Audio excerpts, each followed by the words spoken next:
Welcome to the Petersen's Bowhunting Podcast. All bow hunting, all the time. Now, here's your host, Associate Editor Mark Demko. Hey everybody, welcome to the Bowhunting Podcast. Super excited. We talk a lot about big whitetails on the podcast throughout the year. But today we're going to switch gears a little bit. We're actually going to talk about a monster mule. I'm very excited. We have Nolan Johnson of California. Nolan, welcome to the podcast. Thanks for having me. I'm super excited to be here. You got a big muley earlier this month. Now, right now, you're living in Oregon, going to school, but you're a resident of California, right? Yeah, I'm out of Northern California. I'm living in Southern Oregon right now, going to school, getting my bachelor's degrees, but still a resident in California, so I still go down there and get to hunt with my family and stuff like that. Awesome. Now, you grew up in the Mount Shasta area, if I'm correct, right? Yes, sir. And you got started in bow hunting at a pretty early age, right? Let's talk about that a little bit. Yeah, so in California, you can't hunt big game until you're 12. But I've been going out with my dad and older brother since I was, as long as I can remember, honestly, just going out and hanging out with them and seeing the country and kind of following them around. And then when I turned 12, I started bow hunting and rifle hunting. And I definitely have I like bow hunting more personally, but I've been doing it for as long as I can remember. Yeah, and so your archery season in Northern California there opens in, let's call it, mid to late August. I think it opened August 20th this year. But so you applied for a tag. That's a draw. What zone were you hunting, and how long does it take you to draw a tag for that? So we were in X1 archery, or A3, and in California it takes 3 to 4 years to draw that tag. You're leaning more towards 4 years now. It's only 100 tags given out a year, I believe. So we went in a party with our buddy Pete, who was out there with me, and my older brother Tyler. So we put in as a party, and that averaged us out to, I think, a little over 3 points, and we got lucky enough to draw. That's awesome. So let's talk about the experience. And, obviously, if you're living in Oregon, you have to travel back home. I should probably ask you, how long does it take you to get between where you're living now and back to your house? Only hour 15 minutes, hour 20. Oh, okay. So yeah, it's a short boat. Yeah. So once you drew the tag, what part of the state were you hunting in? What was the terrain like, the topography and things like that? So it kind of depends where you're at. So the area that we were spending most of our time at was northeast of McLeod, California, out in the flats. My family's been hunting out there for 30 plus years. So me and my brother went out there with my dad. He went out there with his dad and so on. But out there, it's a lot of logging and stuff like that. So a lot of trees. You'll get some flats and some open areas, but you also get some areas where it's pretty thick and not super well kept, but you'll see some deer out there. The population isn't great, but you'll run into some bucks for sure. Yeah, and I was going to ask you about that, but you sort of touched on that. So the mule deer population isn't low, but it's not super either. Yeah, it's kind of hit or miss. This year, it's been kind of weird. We were seeing a lot more deer than we have in past years, and we're also seeing more bucks than we usually do. In Northern California, it's, a 20-inch 3 points, a pretty good buck. Like if you get a shot at one of those, you're doing pretty good. So seeing the buck that I got on was pretty insane for out there. Yeah, and not to spill the beans, but let's talk about that. It's a really impressive buck. It's I believe you told me it has a 28-inch inside spread, and we're going to share that picture out on social media. But that's got to be one of the biggest bucks you've ever seen in your lifetime, let alone shot.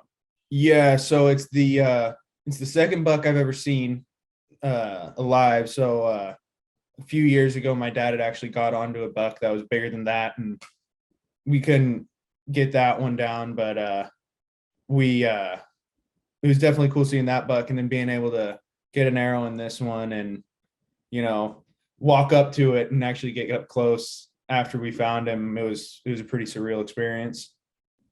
Yeah. Now, when you talk about hunting in your area, when do you start your scouting, or when do you start your scouting in earnest? So this year, since I'm not in the state as much as I'd like to be, my dad does a lot of the preseason scouting, and it's funny because he didn't even draw that tag. He just likes being out in the woods and seeing the area and chasing deer. So he was going out there and looking around, and that area we were in, he had actually scouted a pretty good 4 point, which was the buck we were looking for. But he'll usually start doing that, I think, probably a month, 2 months out, and put trail cams out and stuff like that. Yeah. Now, I'm assuming you're hunting national forest or some type of public land. Yeah, public land. To me, 100 tags doesn't seem a lot. Do you have would you say that the archery pressure is minimal when you're out this time of the year? You don't encounter a lot of other guys, do you? No. With on the X side, you don't see as many guys. It kind of depends the area you're at. On the other side, the C side, which is the tag you can draw pretty much every year, you'll definitely get a lot more hunting pressure. You'll see a lot more people than deer. But this area, we only saw a handful of dudes in 2 days, 3 days, however long we were out there. Yeah. And so, you mentioned earlier about how you applied sort of as a group, and you were able to draw the tags. Who was hunting in your group when you went out there? So who was out with you when you started the archery hunt? So we had my dad, who was pretty much serving as a guide since he had been out there scouting, and then my uncle, our buddy Pete, and then my older brother and myself. We all had tags. So it's 5 of you. Now let's talk about the actual hunt itself. So the season started on August 20th. I think that was a Saturday. You guys headed out. How did that first day go? First day went well. So my uncle and Pete hadn't gotten out there yet. They're being good dads and out coaching their kids down in like Central California. So it was just me, my dad, and my brother, and I'd gotten on a group of bucks on a little hunt that I did, but no shots, and I could have shot a little foghorn, but passed on him. And then after that, it was pretty slow. Like I said, out there, the volume of deer you see isn't that big. So a lot of it's just looking around, trying to glass something up. And it was pretty slow day one for sure. Got chances, but didn't take them. Yeah. So then the second day rolled in, and I guess things turned around pretty quickly. So let's talk a little bit about how that hunt unfolded. And obviously that's a very special day for you, with the day you got this buck. Yeah. So day two started out. We went to the area originally that I had gotten on the bucks from day one to try and get Pete a chance at him. It was his first archery hunt. So my main goal that whole day was to make sure Pete got to fling some arrows. But we did get on some bucks that day, and in the morning, and then in the afternoon, it got pretty quiet, and we were kind of checking onX and stuff like that, looking for more spots to go. And as the evening rolled around, we kind of decided, you know what, let's go out to where we'd seen this bigger buck and before the season started, and see if we can't get on him. So like I said, we went out to the flats northeast of McLeod and did a little hunt through there. And I wish it was a better story in terms of actually finding the buck, but it was pretty much just pure luck. I just happened to turn to my left and saw a rack laying there. Didn't really flinch at all. Just grabbed the rangefinder, put him in at a 75. And I was like, well, it's getting close to dark, and he's got me pretty much pinned. So it's now or never. So knocked an arrow, drew back, and I could see his head and then front shoulder. And I thought he was laying broadside to me. And fortunately, I came to find out he was quartering away a little bit, and took my aim, super calm, let the arrow go, and heard it hit, saw him get up, and the way he got up, he humped up real bad, and my heart kind of sank. I was like, oh no, I just hit this deer back. And so I took off trying to catch up to him and put another arrow in him, but I didn't want to bump him too much and push him out of the country. So I went back to the guys and met up with them, and thankfully I was with 3 dudes. My brother had left he had to go work the next morning, so he went in early, but met back with them, and luckily I was with them, so they calmed me down, because after I knew I hit him, the shakes came in pretty severely. So I was pretty keyed up, and thankfully my uncle's a pretty calm dude, and my dad's really good at tracking deer. And I had one of the best hype men ever with Pete in the other ear. So we gave him a little bit of extra time than we usually would. And like I said, thankfully I had guys that have been around the block a few times. So once we actually went out there, we found him probably like 400 yards from where I shot him.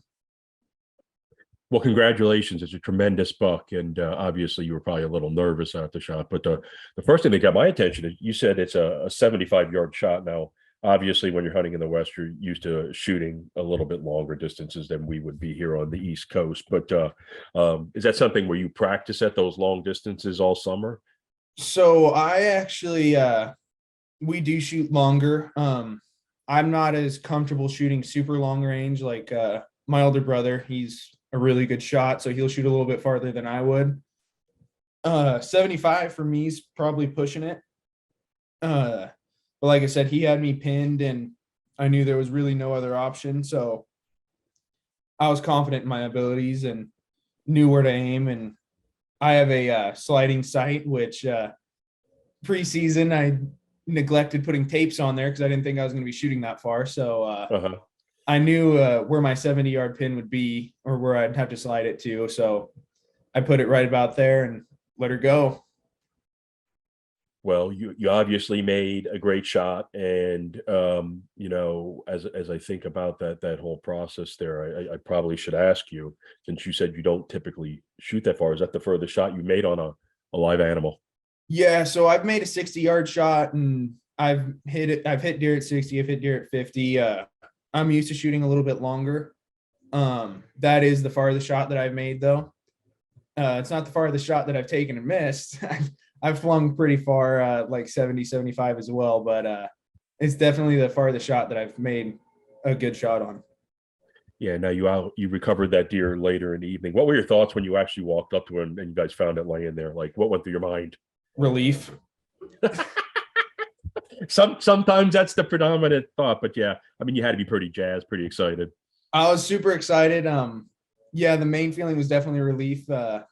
Because I found that when I'm out there, I'm definitely pretty pessimistic. I can think of all the things that go wrong. And when I knew I hit him back, started going through the motions of, there's a chance he doesn't die tonight. And, that's just awful for the animal, for one. But then, potential meat spoilage comes in. There's a lot of bears out in that area. So, I start thinking, bears could get on him, coyotes could get on him.